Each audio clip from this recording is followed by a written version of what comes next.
In this episode of Adversity to Strength, I'm joined by Kobylinski, a licensed trauma therapist who's anything but traditional, known for her raw honesty, dark humor, no-nonsense approach to healing. Caroline talks about mental health in a way that feels real, human, and relatable. No jargon, no sugarcoating, just the truth about what it takes to move from survivor to actually living. Caroline's story is the one of grit and growth. She grew up in an emotionally dysregulated kid in small town Texas, where through substance use, treatment after high school, and was later diagnosed with bipolar 2 disorder.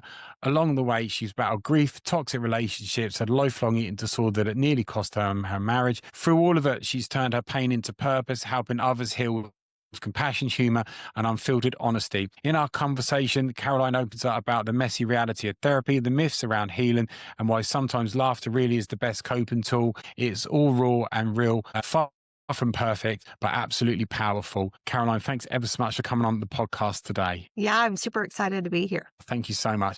Take us back to the beginning. Where did your journey start for yourself? So I am going to try to organize my thoughts. So I grew up with bipolar 2 disorder.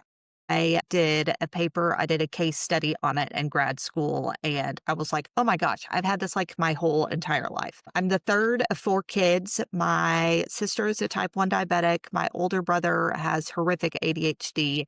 And my mom homeschooled us. And there was a lot of things going on. And so my emotional dysregulation was really kind of overwhelming to her. And so that wasn't purposeful, and that has gotten so much better. But she has always described me as like way up or circling the drain. And so, as a kiddo, I didn't know what to do with that, and really nobody else knew what to do with that. And so that is where my eating disorder started. And so as a 4-year-old, my mom said that I would pull my skin and say I'm fat.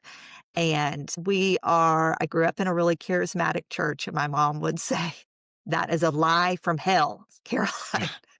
But that body dysmorphia, that is what has really driven my eating disorder for my whole life. And so as kids, if the system is broken or if something else is broken, they hang that on themselves. And so I knew that something wasn't okay, but I didn't know what, obviously. So hanging my anxiety on my body, that's what really came to be. I've been having all these dreams about being little. My growing up, kind of from the way that I remember it, was really difficult. The reason that we chose to not have kids is because bipolar can be 50% Hereditary. genetic. Yeah. And so I just thought I can't do that to another little person. And my husband is in recovery. He was a horrific drug addict. And I was like, we just have like the shit end of the gene pool here. So we're just gonna not do that. But it's been really interesting the last little bit. I've started to have kind of more positive memories of my childhood, which I really love to get to think back through that. To kind of fast forward to high school, something traumatic happened between my freshman and sophomore year. And I had been a really good kid up to then. I had just done, kind of the right thing all of the time because that's just what you did. And so I remember having a very real conversation with the Lord of like, if this is what you do to the people that love you, I don't want any part of this. Mhm. And so that led down to several years of kind of chaos. And so I think when I went through puberty, I didn't go through puberty until late. And I think that that really sent my bipolar kind of to a whole new level. And so in high school, to navigate the highs, the hypomanic and the depression, and hypomanic differs from manic. And that think of hypomania kind of like a really good mood, but with a really hard edge. And Yeah. mania is when people are not sleeping and they're going to psychosis and they're buying like 7 cars. But hypomania is like less sleep, elevated mood, but it can get real dicey pretty quickly. And so to manage that, I started self-medicating with alcohol and pot and cocaine. So high school was really tumultuous with all of that. And so summer after my senior year, I got a DWI and my parents were like, okay, we're done. Something's got to change. So I went to South Louisiana and went to treatment for 7.5 months to the day.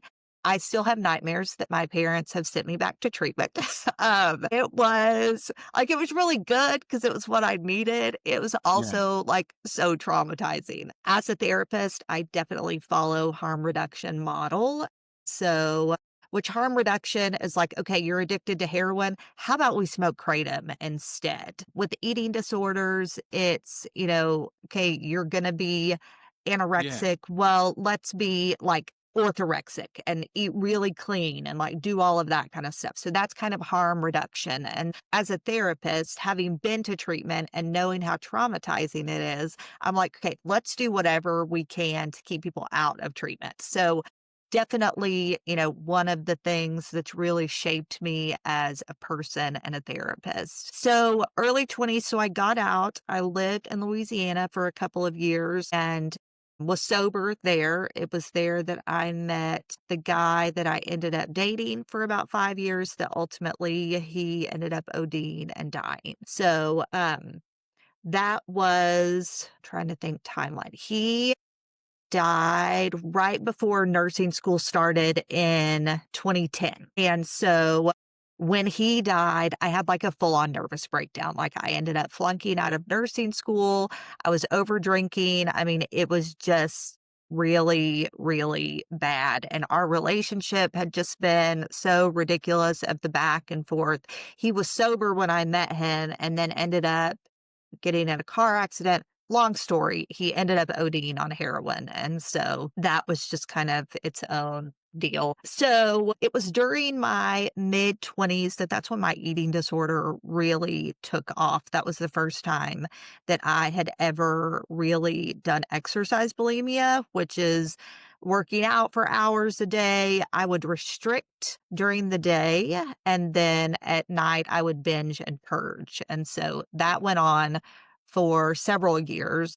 And like I wouldn't go to the dentist because I was afraid that I was going to get caught for like messing up my teeth from all of the purging. So through that, I lost friendships. I missed out on opportunities just because my life so revolved around food and eating or not eating. And it was just really, that's another thing that I've kind of been thinking through. I was on a podcast the other day talking about bulimia. And so it really made me kind of think through what were the consequences of that for Yeah. me. Yeah. I met my husband in 2017. I started working at a substance use and dual diagnosis center. And so that's where I ended up doing all of my, we call them associate hours here in the States, but like all of my intern hours. In Yeah. Texas, you have to get 3,000 hours to get licensed. And so I ended up doing all my hours there. And so that's where I met my husband. And we got together in 2017 and got married in 2018. And when we got married, we didn't live together before we got married. And so when we got married, kind of the jig was up with me being able to purge every day. And so I started over drinking. So we went on vacation in 2020 right before COVID hit. And it was just a miserable, like it was just bad. And when we got back, he was like, I don't understand what is happening, but you have to do something. And so it was in 2020, in April of 2020, that I got into recovery from my eating disorder. And so I am thriving, I would like to say. For the Yeah. first year, I still see my eating disorder therapist. She just is kind of my regular therapist now. And I don't know kind of who all listens to your podcast, but I will say, like eating disorders, you need to see an eating disorder therapist. If you do not, 100%. you're going to do a lot of damage because people that are not ED therapists don't know what to do with it. So, totally making sure that you have a specialist. So, for the first year, I was seeing her every week, and then I saw a dietitian every week because I had just gotten so rigid with all of my food rules and all of that. I think that I would not have been able to be so successful at that if I hadn't been working with a dietitian. So things kind of chugged along. I got diagnosed with bipolar 2 when I was 25. And that changed my life for the better. There was finally answers for Yeah. the way that I had Uh, felt all my life, and I got on medication. yeah. And, some people are like, meds are this or meds are that. Like, Not when it's bipolar though. not when it's bipolar 1 or 2. And so, not at all. So, I got on meds, and I have been on the same kind of med cocktail for the last almost 20 years. And so, with, um with bipolar 1 and 2, people typically cycle every year, Yeah. and so I previously would cycle every July, and Yeah. July would just be a really difficult month, and so, I have kind of meds, contingency meds of, like, when stuff starts going on. My husband has gotten really, really good at being able to key into all of that, and so I have different doses of meds that, like, something's starting to happen, I'll go up on it for 2 or 3 weeks and kind of head that off, or I may add something else in just to stay stable. So, I think it's really important to know your body and know your Yes. medications and work with a psychiatrist that you really like, that's going to make those contingency plans with you so you don't get into the middle of something and you are like losing your mind and have to go inpatient somewhere for 2 weeks. Yeah. So I got completely licensed. I have a master's in counseling and a master's in marriage and family therapy. And so Mm. I got fully licensed as an LPC in 2017 and then finished my marriage and family stuff in 2018. So I was still working at the dual diagnosis and substance abuse counseling center. I finished there as the assistant clinical director. It was crazy because you're dealing with people that have like schizoaffective disorder, which is like bipolar disorder with schizophrenic traits. And like those are the ones I did the best with. And so I no longer see that client population because it just is so intense, but I do really well with those people. So it was there that I learned so much. Again, I don't know who all's listening to this, but if you are going to be a therapist, I am a full believer that you need to work in some kind of intensive outpatient or inpatient something because you just get training You there that learn you're so much never, so yeah, quickly. Yeah. you'll Yeah. never get training like that anywhere else. So then I went into private practice in 2021 and I have never looked back. I will never work for anybody else again for the rest Yeah. of my life because you'll never work as hard for anybody as you will for No. yourself. No. I've barely been sick Um, since I've been working for myself. Exactly, exactly. So I specialize in eating disorders. I'm trained and certified in 2 different trauma modalities. So EMDR. Do you guys do Yeah. EMDR I over love there? Okay. EMDR is brilliant. I love Okay, MD. so I've been trained in that since 2018. In October, I got certified in a modality called accelerated resolution therapy, and it is like EMDR on steroids. It's the most gentle way that I have found to process trauma. It's really effective depending on kind of the complexity of the trauma. I've had people come in and do like one session and they're fine. Like, I don't see Yeah. him again. So it is wild. It's changed my life, and I'll get kind of into that in the next part. But yes, whoever's listening, I would try to find a therapist that is certified in accelerated resolution therapy. Like it might just change your life. Um, it is different from EMDR because so many different people can train in EMDR, but accelerated resolution therapy is only through one company. And it's crazy. So all of that, I mean, life's kind of been chugging along, going well. And then in 2019, my sister-in-law was diagnosed with triple negative breast cancer. And so that is the most intense kind, and she is a horrible patient. I don't know. Do you know anything about the Enneagram The what was at that? all? The Enneagram is a personality typing. It's not like the Myers-Briggs. Like, it's the best one that I have found. There's 9 numbers that go around, and each one has kind of their own specific thing. And so Right. the thing that I really like about the Enneagram is that so I'm a 1, which is the perfectionist. And so I want all the information that I can so that I can do the perfect job. But the 9 is the peacemaker and the 2 is the caretaker, the helper. And so I can pull kind of from both of those things, which makes me excellent at my job. But then you also, there's different kind of numbers that you pull from because we're not the same all the time, right? I mean, when we feel secure, we feel we have behaviors, and when we're stressed, we have behaviors. And so the reason that I really like the Enneagram is because it takes all those things into account, as opposed to like the disc of like, you're just this, or the Myers Briggs of you're just this. Truth fits all. Yeah. Yes, and so it's a really dynamic system. But the 8 is the challenger, and they have the most energy, and they also see the world as like an event to like challenge. And so she is definitely one of the most stubborn people that I have ever met. And so she got diagnosed in 2019. And then we handled COVID really differently from each other. And so she stopped speaking to us for 2 years. Being in the system that my husband Ken and I were in, we were still going to work every day because we were working at sober living and then an intensive outpatient. I still had 14 people on my caseload. And so, like, work didn't stop.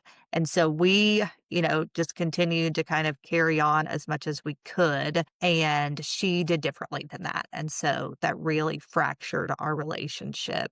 Um, so in 2022, metastasized to her lungs. So she finished chemo in April of 2022. And then by August, it metastasized to her lungs. And so that is when we were able to get back in relationship with her. And so we went on some trips together, and she and I were able to, like, in the States, we love to go sit in lakes and drink. And so Right. that's one of our favorite places to go is to the lake. And so she and I were sitting out kind of in these folding chairs that we all have here. Yeah. And sitting out in the lake drinking beer, and we're able to technically I was drinking White Claw and she was drinking something else. But, and we're able to just kind of have this conversation where we really, I said to her, I don't know what happened. I don't know what we did, but like, we are so sorry. And we want to do whatever we can to be in relationship with you. And, she said, that wasn't about you. That was totally me and coping. And so it was this really beautiful moment that we were really able to come back together. And so in 2023, she kind of handled stuff on her own. And in 2023, she almost died that summer. And after that, um, I realized how little help she had. And so I grew up in a really medical family and did 2 years of prereqs for nursing school. And then, even though I failed out, I did a semester of nursing school. And so had a really good idea of how hospitals work and doctor's appointments and how to be an advocate for somebody. She hadn't had that before. And so after starting that summer, I guess that was in May or June that she almost died. Um, and after that, it was my husband, Ken, and my sister-in-law, Jenny, and I. And Ken or I went to all of her doctor's appointments. She lived with us that summer Right. because she had fallen. And for 5 days, she was also kind of incoherent, but she walked around with a broken leg in 2 places for 5 days because she didn't want to call anybody to ask for help. Like, that's the level of stubborn that we've been working with. So she lived with us that summer, and then pretty regularly, me or my husband would spend the night. My husband or I would spend the night at her house just because it was kind of going downhill. Right. So we did a lot of hospital visits. I have no idea how last summer I like kept a practice. My husband stopped working, but I have no idea how I kept a practice because I was never like, I didn't hardly work because we were in the hospital so much, and then we were staying with her, and I don't know, like, that's totally provision of the Lord that like any of that ever. I just, again, I have no idea. And Yeah. so, in all of that, strangely, I last July, I did not cycle at all. And so it was totally, my parents have a pool. And so we were really intentional about going to the pool most days, even if it was just for 30 minutes or an hour and just being out in the sunshine. And so even though all this stuff was going on with Jenny, I was able to not lose my mind, and I totally think it's because it was the sunshine. Yeah. So this summer, I've been really intentional about my schedule, and July was a great month. And so I've been really intentional about being outside and being in the sun. Here in the States, especially in Texas, if you don't have a pool, very difficult. Um, when it's 100 degrees outside. So, last summer we were in and out of the hospital a whole lot. She just continued to go downhill. I can't remember when it was sometime that summer that we found out that it had metastasized to her brain. And so looking back on that, I've had to deal with a lot of guilt and shame because we didn't know what was happening. And so we weren't able to care for her the way that we could have, which is crazy and ridiculous because, like, I've never taken care of someone with a brain tumor. Like, I don't know that these weird things that are happening are them having a seizure. So I think that is something that for people, caretakers, it's really important to allow grace for, of like, we don't know what we don't know. Yeah. And so the last 6 to 8 weeks were really, I'm gonna start crying, and I just cry all the time. It's all right. They were horrible, and so my husband was staying there during the day, and I would stay at night, because she was just not able to be there by herself, and so we didn't realize at the time, but also she was slowly losing mobility starting with her right leg, and so she was so unsteady. And so she was on a walker. And so I would get up at night to go to the bathroom with her and kind of whatever she needed. And then Ken was there during the day. And so, finally we got a bedside potty. And so, I'm helping her use that. It was like very, very personal. um, and the other thing about eights is they do not trust people. And so the amount of trust that she gave to me is one of Yeah. the most precious gifts that I will ever have. And the thing is, you were talking about humor, like, there was so much, like, crazy stuff that was going on. If you didn't laugh, like, there's no way we would have made it. And Of course. like, Jenny had a really dark sense of humor, and which is kind of my favorite. You can't work in substance use and not have a dark sense of humor because there's too much, like, shit show that goes on. And, so this was far into it. This was after she was already bedridden. So what happened was her body started slowly stopping working. And Yeah. so by the time she passed away, her jaw had started to really kind of seize up. So I was the one that did her meds every day and brushed her teeth and took her contacts in and out. And so one night this is like TMI too, but I mean, this is just part of it. Before she had a catheter in, we were putting a diaper on her.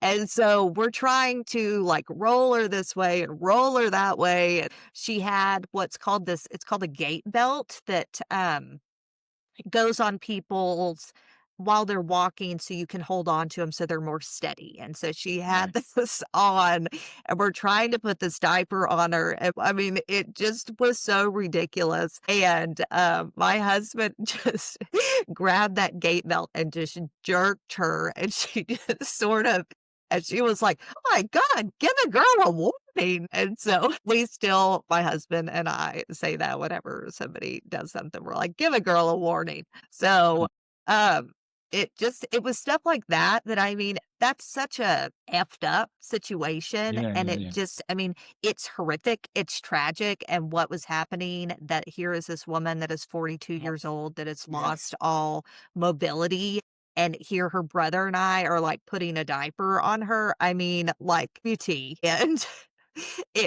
there was so much of that that went on, and I think that is my sense of humor got better during that time. And I think that if you can't, life is just really, really hard. And if you can't laugh at the things that are happening, I mean, Yeah. you won't make it. No. T- So true.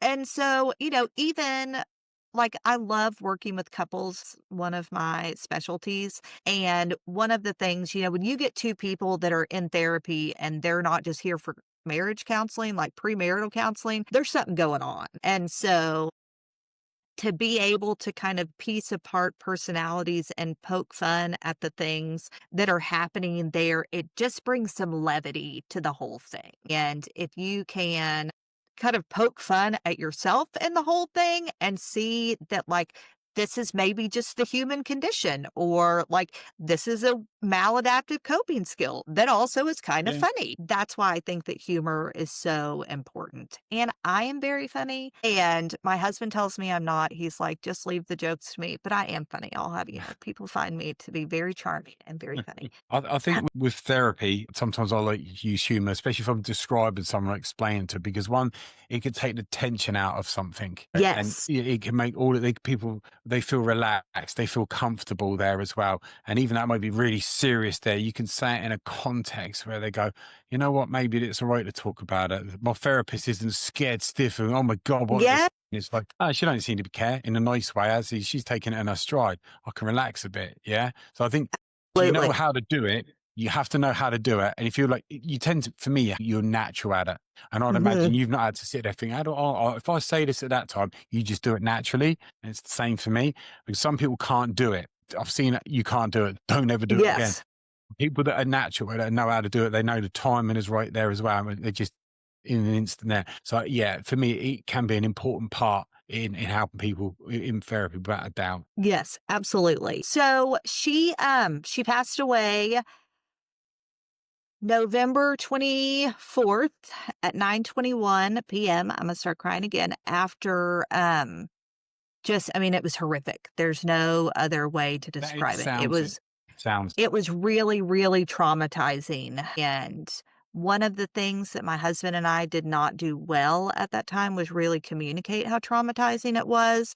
So, after it was over, it was really difficult to engage with people because they didn't understand how traumatized we were. Did you know you were traumatized? It wasn't until a little bit later that I realized so it had been 6 or 8 weeks, and I was on the phone with my best friend, and I had been on the phone with the girl that does all of my logos and stuff for my social media, and so we had worked through this whole thing and had really gotten a plan, and then I was on the phone with my best friend and was really relaying to her what happened and kind of the day-to-day of things, and then I got on the computer later to do stuff with all of my logos and everything. All of that was completely gone. Like, it just my trauma response to that, to relaying all of that to her, I mean, it just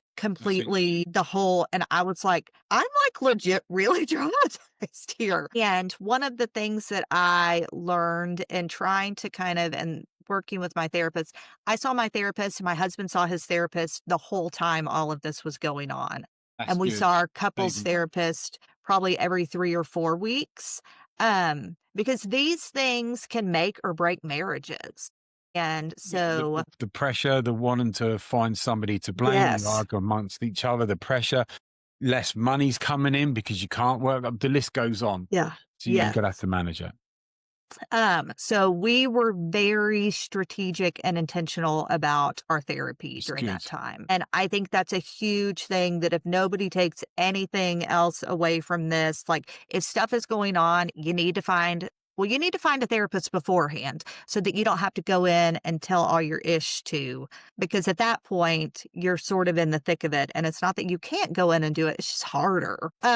But so I'd had a falling out with two of my best friends and kind of over this whole thing because they didn't realize what had been happening. And so I went in and I was talking to my therapist about it. And she asked me, she said, every time you tell this story, does it re traumatize you? And yeah, it did. And so, for some people, that's not the case, and it's cathartic for them to be able to tell their story. For me, it was not. Yeah, yeah, I've had that with both clients. It's something I've like evolved on with because I work mainly in trauma. Is that some people, the more you talk about the trauma, the easier it is. Like going on a roller coaster, you go on there on the first part of the day and it's scary. By the end of the day, you've been on there 5 times, you don't care. But Right. but then there's some people that like, Lee, I just want to talk about this once and that's me done. All right, I'll get that. Don't re-traumatize yourself. So it's a bit of a balance. You need to know your clients. You Yeah. found that. Yes, absolutely. And so that's one of the things that I love about accelerated resolution therapy Yeah. is it is Yeah. so the whole thing is with EMDR, and I love EMDR. Like, Yeah. I use Yeah. EMDR. It informs everything I do. You can't see them, but I have buzzers that I keep out all the time so that when stuff is happening, I'm like, hey, just grab the buzzers. Let's do a little bilateral stimulation. So, huge believer in EMDR. I teach people how to do EMDR. But with ART, people don't have to share their trauma. It's all because it's all about moving body sensations. And so people are seeing what's happening in their mind, in their scene, which is what you call it an ART. And so they are all you're asking is, what are you noticing? Doing some bilateral. Has anything moved? If it has, okay, let's move on. And if it hasn't, do you want to process it again? And then we'll move on. And so it is the most gentle way that I have found to process trauma because people only have to share what they want to share. And it's like, you should look into it. It's wild. It's just crazy. And I've done bilateral stuff and I've done EMDR with several things with Jenny, and I've also done ART with some other things. And I'll share just a little bit of my Yeah. experience with Yeah. that. You do. So I was at the advanced training and we were doing there's this one part of it where you kind of like burn all of the times that you've ever had to deal with this before. So it's this way of in your mind taking all of these experiences and getting rid of them all at once. And you've gotten to this place in the protocol through all of these different things. So, in doing that, in the specific one, you get rid of them in any way that you want to. And so in my brain, it created this. I'm gonna cry about this too. I had this vision of like this hole in the ground. Not when I think about it, it looks like the hole that a coffin would go down into. Yeah. And it was all of these dresses that were just going in and in and in, and they weren't being buried. They were just being laying there. And it was all of these things that I had to wear while I was caring for Jenny. And all of those things are still a part of me. And Mm. I don't want to give those things up, but I don't have to be that person anymore. And Right. so to be able to lay these things down in a respectful way that they're off of me, but they're still there. It was so freeing. And it's a scene that I still think of in my mind, probably pretty often, of being able to divest myself of all of these things, but in a really gentle way. Because one of Yeah. the things that I really struggled with after her death was I had this like identity Yeah. free fall because that had been my life for 2 years is So, caring for her. yeah. Yeah. And Who am I? so, and doctor's appointments and meds and keeping up with all of this stuff of being in the hospital. I mean, her care was our lives. Yeah. And You got all this so, free time now. What do I do with myself? yes, Oh my God.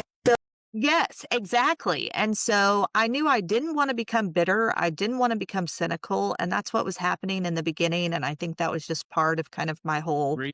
grief process. Yeah. But I didn't want to be that person. And so I did a lot of EMDR around that and have come into this place where I have been able the love for her and the care for her is a part of me, but it's not all of me. And so I've really been able to, over since December. Well, I probably gave myself until March to really kind of dive in. I was still in therapy, but to really dive into what I was doing just because I wasn't all that functional. And so really being intentional kind of the rest of this year of who I want to be and who am I.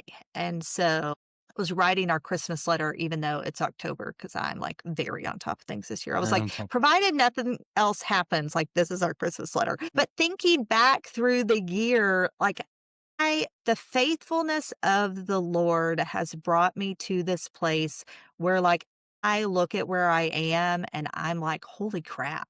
Like, and it has been absolutely the faithfulness of the Lord. And through what I struggled with in high school and really abandoning my faith and coming back to it, like clawing my way back to being in relationship with God and being in relationship with Christ through all this stuff with Jenny, I didn't doubt God's goodness. And that's a conversation that I've had with a lot of people of, are you mad at God? And really, I'm not. Like, it was never God's plan for Jenny as a 37-year-old to get cancer and die 5 years later. That was never God's plan for her. And that's not God's plan for anybody. But we live in a really fucked up world where bad things happen. And, I mean, that's the best I can say about it. But my faith has it's become this thing that has just become bigger and bigger through all of this. And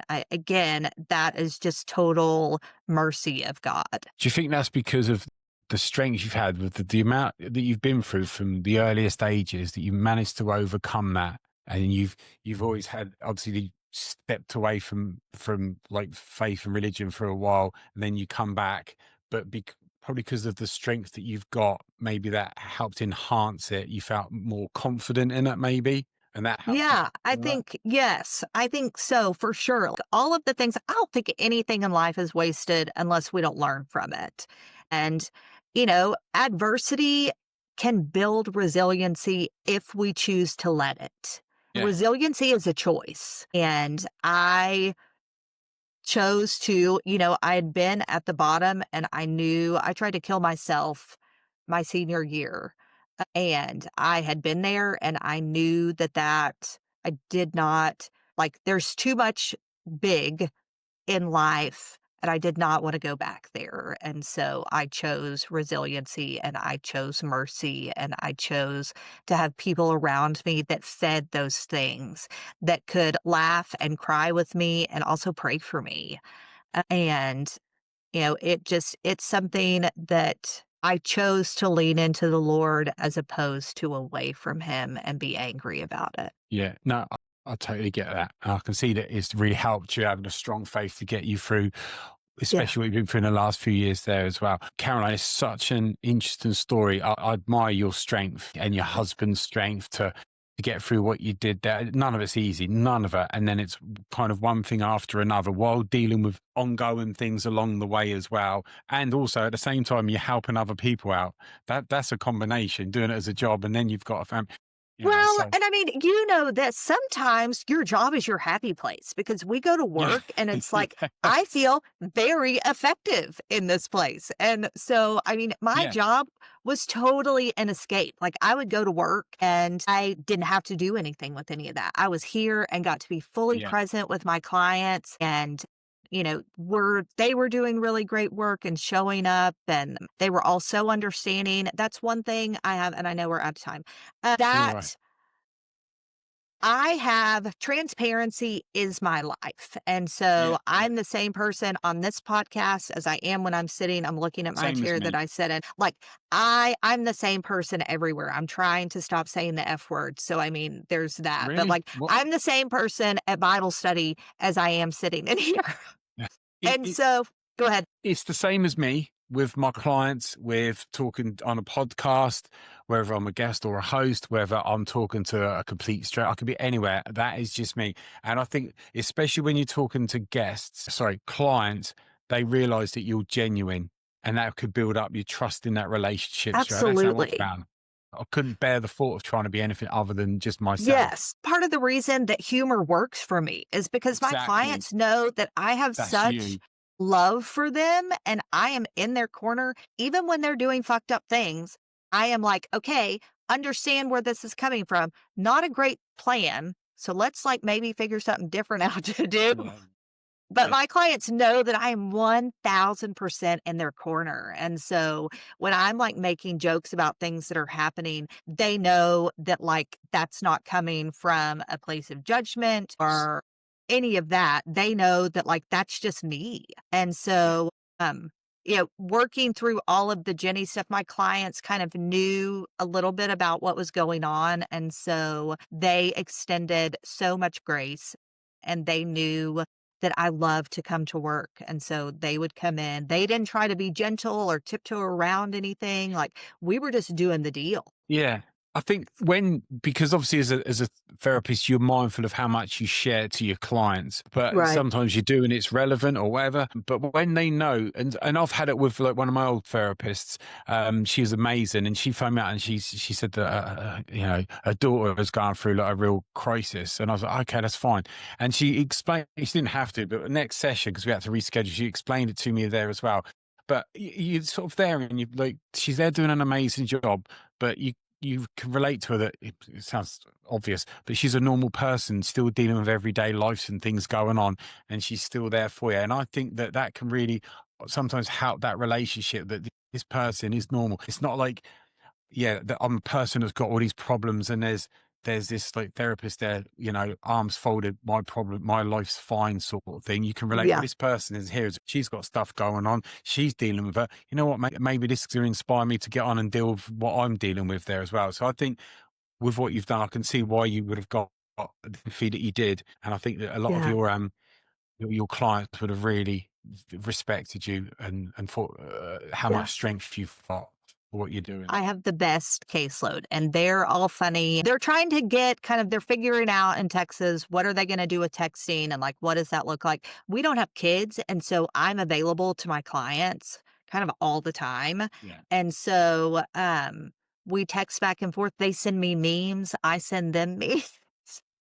Like, we just that's just, like, who I am. Yeah, that's So, great. yeah. Well, thanks so much for Brilliant. having me on and letting me It's tell my been great. story. It's a great story. It's a great story. Really interesting there. There's so much you've been through, overcome, and dealt with and worked on the way and still working and improving there. So it's been such a great conversation. It's been brilliant listening to you. Thank you so much for coming on there, Caroline. Yeah, I loved it. Thank you. Thank you.